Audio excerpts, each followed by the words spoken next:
all I'm doing is pounding wet chunks of bone into the floorboards, so I stop. I am George, and these are things that piss me off.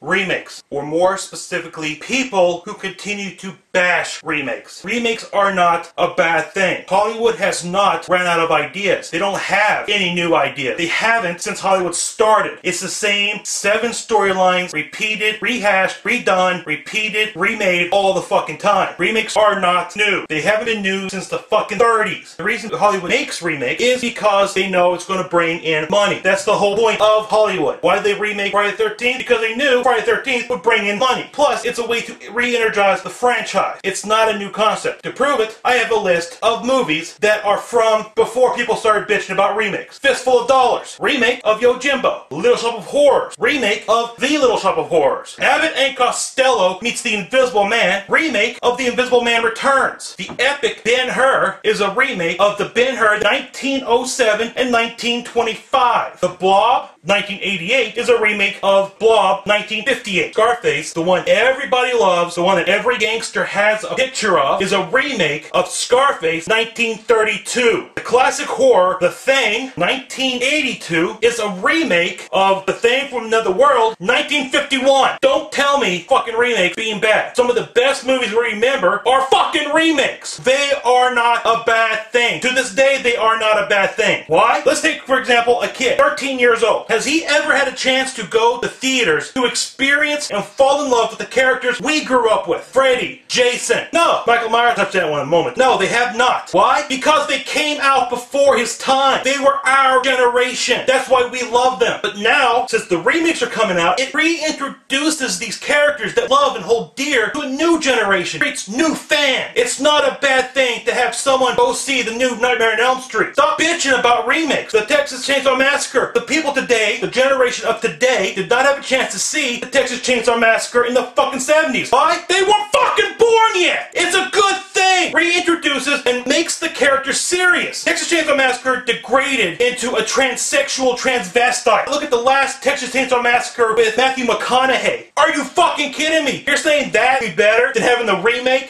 Fuck you if you think that. Now, there are some times remakes are not good. I'll agree with that. For example, Halloween. Halloween, it could have been developed into a good remake. It could have been. But the problem was it was handed to someone who has no fucking talent. Do not tell me that the remake of Halloween was better, because that one is bullshit. The original one was better in so many ways. Why? Because people who worked on it were fucking talented. Alright. All I gotta say, stop bashing remakes. They serve a purpose. They reintroduce the characters to a new generation, create new fans, create a new fan base. If you're gonna bash remakes, bash the remakes when they're bad. Don't just bash them because they're a remake. That's all I gotta say on the subject. 2 guys on the couch. I am George, and that's one thing that pisses me off. And now, a bedtime story with Jim. Greetings, fine folks of this web zone. Today's reading from the classic Twilight by Stephanie Meyer starts on page 242. Can I ask what you did? I asked. No, he grinned. Today is still mine. I wanted to know about people today. More about Renee, her hobbies, what we'd done in our free time together. And then the one grandmother I'd known, my few school friends, embarrassing me when he asked about boys I dated.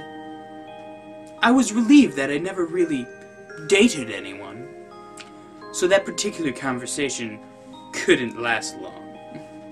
He seemed as surprised as Jessica and Angela by my lack of romantic history. So you never met anyone you wanted? He asked in a serious tone that made me wonder what he was thinking about. I was grudgingly honest.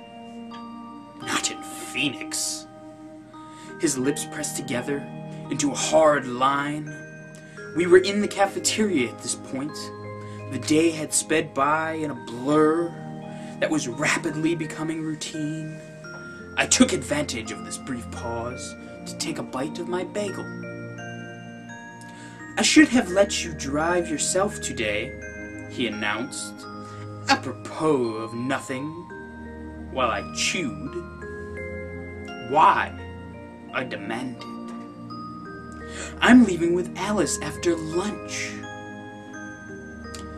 Oh, I blinked, bewildered and disappointed. That's okay. It's not that far of a walk. He frowned at me impatiently.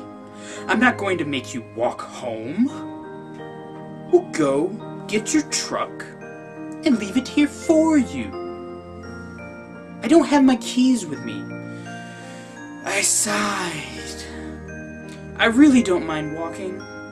What I minded was losing my time with him. Well, that has been a reading from the great American classic, Twilight, from my love, Stephanie Meyer. For two guys on a couch, this has been a bedtime story with Joe. I'm coming. Bella, I don't want you to come.